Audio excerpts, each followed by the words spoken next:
Hello everybody, have you ever asked yourself the simple question of what if everybody wanted to blow up the British?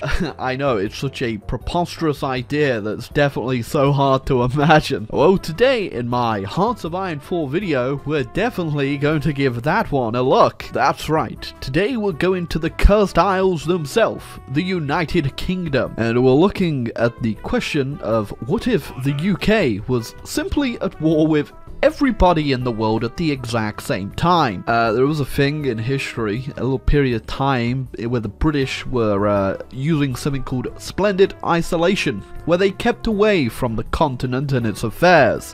Today we're going for more of a not so splendid isolation. So the way this is going to work is it's going to be a simple Hoi 4 game until 1939 when World War II would kick off, but during World War II kicking off, things are going to change. And 1939 is going to roll around, Neville Chamberlain's going to see Germany invading all of Europe and think, you know what if I invade the entire world? I will be real with you though, I don't think we'll actually be doing any invading most of this game. We're just going to be holding on for dear life. Right, so the way I've got this planned is simple. We're probably going to need a lot of planes, because when the war kicks off, we're not going to get any rubber unless I build some here, because I'm not going to be taking any of our overseas territories with us when we declare war on the entire world. In fact, I'm just gonna go ahead and politely leave them alone. By politely leave them alone, I just mean, there's not really any way I've got the manpower to defend them, so we'll leave that to everyone else. So, yeah, also, this is going to be disappearing. But yeah, I think planes are going to be very important for the Battle of Britain, which will be the endless Battle of Britain, I may add, because I got a good feeling people are probably going to bomb us into the ground. Yeah, I think the blitz that's about to happen in this game is probably going to make the historical blitz that actually happened look like the average Saturday night out on the town for most people. So we could go ahead and go a historical path, but I felt like just going home defense would probably be better. My other option would have been decolonizing and going communist, so we can get the endless manpower trickle in, and we do get a whole bunch of manpower bonuses from going this anyway. But then I thought, realistically, if I'm never pushing and only defending, I probably don't need a lot of manpower, but I do need a whole bunch of coastal forts, I imagine. Yeah, I've just got a sneaking suspicion that may benefit me a little bit more. We're probably going to have to give it the stiff British upper lip to the whole way through, and start fracking the UK beyond belief and start getting some oil. When they put this focus in the game, I don't think the inevitable they were thinking of would be the same that I'm about to unleash.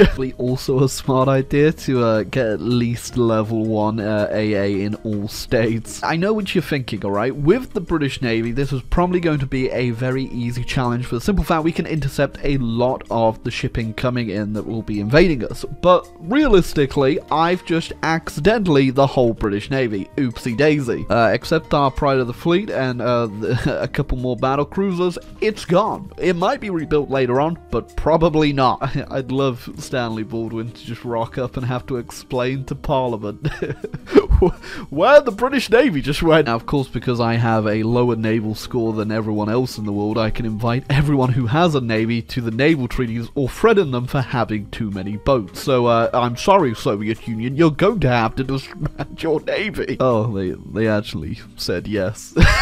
What happens if I send a warning to the US and Japan too? Yeah, just morbid curiosity.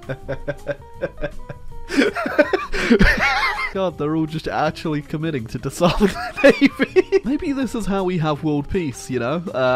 Someone just has to take the third step where they go ahead, take their multi-billion-dollar navies, and just blow them up. I have quite literally solved world peace. Well, the naval treaty's gone, and Japan declared... Whatever. You know how things are going to get wacky anyway. Japan declaring war on the Soviets, it's not going to matter to me. I'm going to be real. So here is my production at the moment. The big thing I'm trying to rush out is planes, because obviously without the rubber later on, this is going to be a big problem. So I'm going to spam out as many as I can beforehand, and hopefully that'll do us fine. Also, good news about Japan declaring war on the Soviet Union is that I can now go to partial mobilization. Thank you, Japan. Actually, it just, the world tension just went down. Thank you, non-thank you, Spain.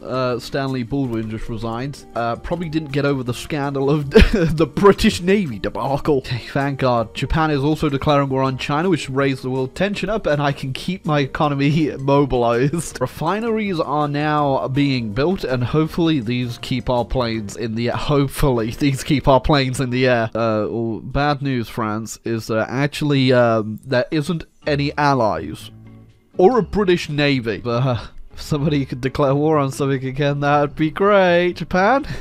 Japan's not looking too good. Ask and thou shalt receive. So the plan actually is, I said I wasn't going to do any invading, or probably wasn't going to do any invading, but I think I'm going to try to get Ireland occupied. Please do not pipe bomb me. We're going to give it the old British try and put the Irish under subjugation. Okay, technically Ireland's going to be declaring war.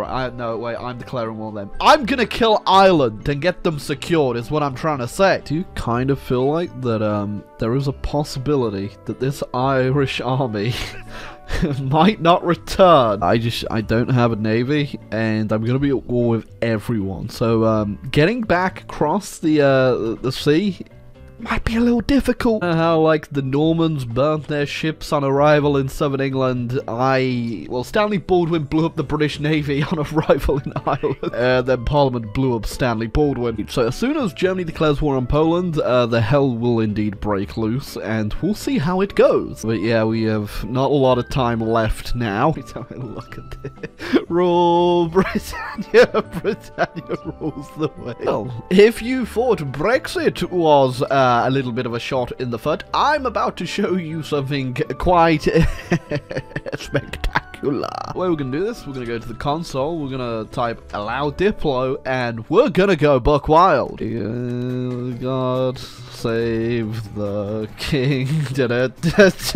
He's gonna most definitely need saving after this one. The worst part about all this, I don't know what the factions are gonna end up looking like, because there will be other wars going on, and I guarantee it's gonna get very chaotic. So you may be wondering if this is gonna lag the game down a any bit, and I'm already gonna preemptively say yes, it most certainly will. That is a very red looking map. Now, I know what you're wondering. What exactly will happen to my dominions? I thought it'd be funny to actually keep them as my dominions and call them into all of my stupid wars. Although I don't think they're really gonna fare too well. Yeah, so that is a lot of people we're gonna have to deal with.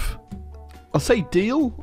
Survive. Almost forgot a couple over here. I don't think Nepal and Tibet will get away from me that easy. So I think that is everyone. I am very scared to unpause the game, so I'm going to preemptively just close the waters down, because I'm going to get convoy raided into oblivion. In fact, let's just immediately go down to limited exports. If I could, I'd go down to closed economy, but I cannot.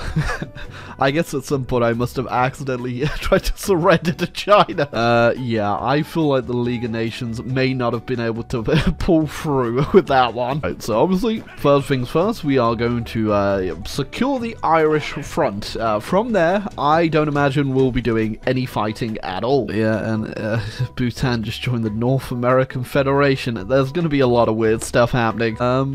I'm not going to accept this. I feel like you guys are going to need that more than I am. It's already happening. I'm going to have to close off shipping here, which means these guys aren't going to get supplied. The only peace conference you're going to see this entire game, because I'm not going to capitulate. Trust me. Yep, okay, I can see I'm already getting bombed. I should get the planes up. Yeah, I have got myself A lot of planes. Hopefully 3,000 right now should be enough, which I guarantee you definitely is going to be enough. First naval invasion at Spain.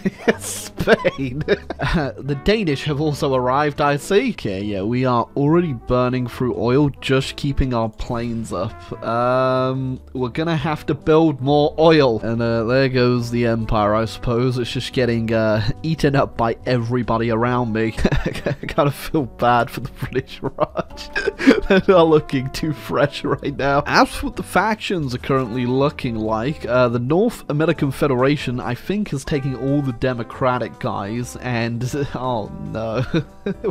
South America is joining the co-prosperity sphere. I'm hearing the naval invasion sound quite a bit, by the way. We are very, very limited by our own capabilities here. Eventually, we will run out of resources and building slots, which is actually kind of already happening. We're capped at aluminium already. We should be able to pump a little bit more out if I do our industry techs 2 for it, which I haven't done just yet because I had more important stuff to think about, like oil, which is rapidly disappearing. And the Spanish are definitely giving it their best shot right now. There goes the famous Turkish invasion of the Isle of Man. Now, I think I'm going to preemptively whack down a few naval forts over on this little island because the AI seems very eager to take it. Alright, stories and hymns and poems about the multinational attack on the Isle of Man. The brave defenders of Douglas held out the best they could. Yeah, my ally Canada didn't last too long. Hey, Australia, New Zealand, they're doing okay. British Malaya,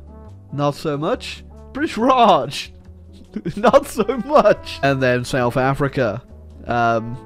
Not a lot's actually happening down here. Someone else has turned up to the party. It's the Greeks giving it their best shot to crack this nut. And like everyone else who's tried before them, the nut has not been cracked. I think the AI is just incredibly hard-coded to take it because as players, you know, our great players of the game, we always forget to actually put someone here to defend this island. I mean, we all do it, right, guys? It's definitely not just me. You also forget, and then the Italians naval invade it, right, guys? Right? No banana! I think for once in our damn time, yes, we certainly have no bananas. Yep, there goes the Raj. The worst part there is Siam and Turkey have the exact same color. And yeah, can't really tell who's owning what down there. Naval invasions are getting bigger though, a lot bigger. I'm not too sure if we'll be able to hold Ireland forever, mostly down to the supply issue. I guess I could get some transport planes over there to help a bit though. The Netherlands seeks to join the Netherlands leaves North American Federations and joins faction. Yeah, I don't want to crash my game. Fuel situation is looking okay now. We are making 2.7 and using 2.3, which that's definitely going to go up if we need to put all our planes up. So I'm just going to keep building more refineries. So I'm going to make a film about how this is definitely not my fault and everyone else is to blame but me. A masterpiece. Oh yeah, also Chamberlain's dead. It's Churchill time. Okay, well there come the first German invasions, and they're trying to land with a tank. Okay, things are getting a wee bit complicated here. Okay, okay.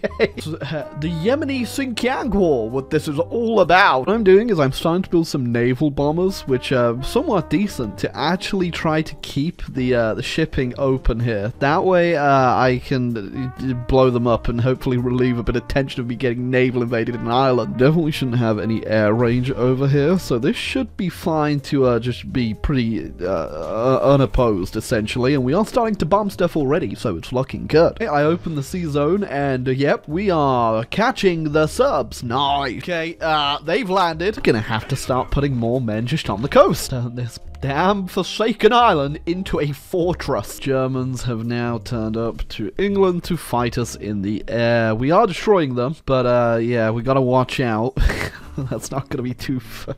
There's a lot of stuff going on. Good news is, though, our fuel is completely fine now. We are making a lot of fuel, which means we can keep the planes up and destroy the German Air Force. And there's Argentina invading the wrong islands. What the end goal for this is, and it's simply making it to 1945, by the way, which it's looking possible right now, but the naval invasions are getting larger and more in charger each time. Also, the air battle is getting a bit dire. I actually started losing fighters then for a little bit. Because of the aluminum situation, we are definitely going to be pushing it very thin on the production-wise. Oh yeah, they are definitely starting to hit me. I think the Soviets, yep, they just went to war with the Axis. That might relieve a little bit of pressure in the air that we are currently have. Grading my planes now, so I just lost like 20 in a tick there. That's not great. If you don't come to Brazil, Brazil will come to you! Please don't come to me, Brazil. The Soviets aren't doing too well. They already just lost Moscow, which probably is down to the fact I guarantee they have lost so many men dying over here, there is nothing left to defend with. Well, thankfully it's at the top, or else I probably would never have found it, but the Japanese-Soviet war, they have lost 2.5 million men, and 1.5 million of them have been with Japan. Yeah, I get the feeling they probably don't have a lot of equipment, where I guarantee the Germans have way too much equipment. First part is, I just realized South Africa hasn't actually capitulated. They just can't push them out down here. I wanted to see what would happen if I threw out the old battle cruisers I still had, and there they go. They're actually engaging the Spanish fleet, and nothing happened. There's like no screens at all. They don't even do anything. I'm surprised they're still making it around though, because as soon as a fleet comes along, they are gone. Okay, well, the Turks are giving it a go, and it's not going too well for them. Although they have done better than the Germans have so far. And, but then again, I think the Germans have something else on their mind. Brazil landed in Cornwall! Sorry, well, threat eliminated. I almost had a heart attack then. Oh, the Soviets capitulated. That means the Germans are going to be looking back towards me. Hey, well, look at that. The AI didn't just like throw out 10 billion puppets in the Soviets this time. I guess they're learning. I'm not too sure what Switzerland's doing up here, but I don't want to know. A great naval battle between the British Navy and Chile and Argentina. I'm just surprised that these things are still going. They're veterans now. They are thinking so much stuff. I mean, I say they're veterans. I guarantee it's probably my naval bombers, like, just obliterating everything before they even get into battle. Yeah, I mean, look at what the naval bombers are doing compared to the boats. I got a plan. Most surprising is both Australia and New Zealand are somehow holding on. And, yeah, well, South Africa, nothing has moved in a long time. But I can kind of understand why, looking at the AI's troops down here. I don't know if I ever realized, but Italy switched sides. Now they're fighting the Germans. I don't know if they were always in that faction. I was not paying attention. But that is now a pretty direct land border between the American faction and the German one. So that might turn into something. Right, lads, we are rapidly approaching 1945 and thus completing our challenge. So let's go look at some statistics. I wondered what all those Spanish naval invasions were doing. Well, don't worry. They were simply culling their own population. A lot more than the Germans were willing to do, apparently. Actually, look at the majority of the Greater East Asian co-prosperity sphere. It looks like Turkey was giving it their best shot, and the saddest part is, too, they've lost 35k to South Africa. I didn't even realize, but apparently the Brazilians also gave it a go over in New Zealand, too, and it didn't go very well. Exactly completely done yet, though. We, of course, need to get revenge on the world after they threw us to the side unjustly for declaring war on them. Hey, that'll do quite nicely, boys. If we are to test the weapon on anybody, it should probably be the French. And, I guess with that explosive finish, we have managed to survive. I don't think it's really worth trying any preemptive launch back into the continent. I think with our new nuclear weapons, we can safely assume no one will ever bother us again. Plus, you know, if I did have to capitulate the Germans, I would then also have to capitulate the rest of the world. not quite feeling up to that right now. But yes, if you enjoyed this little video, a little bit of a meme one today, feel free to leave a like, hit the subscribe button down below, and you can sleep safely today knowing that the British are in eternal quarantine, safe away from you.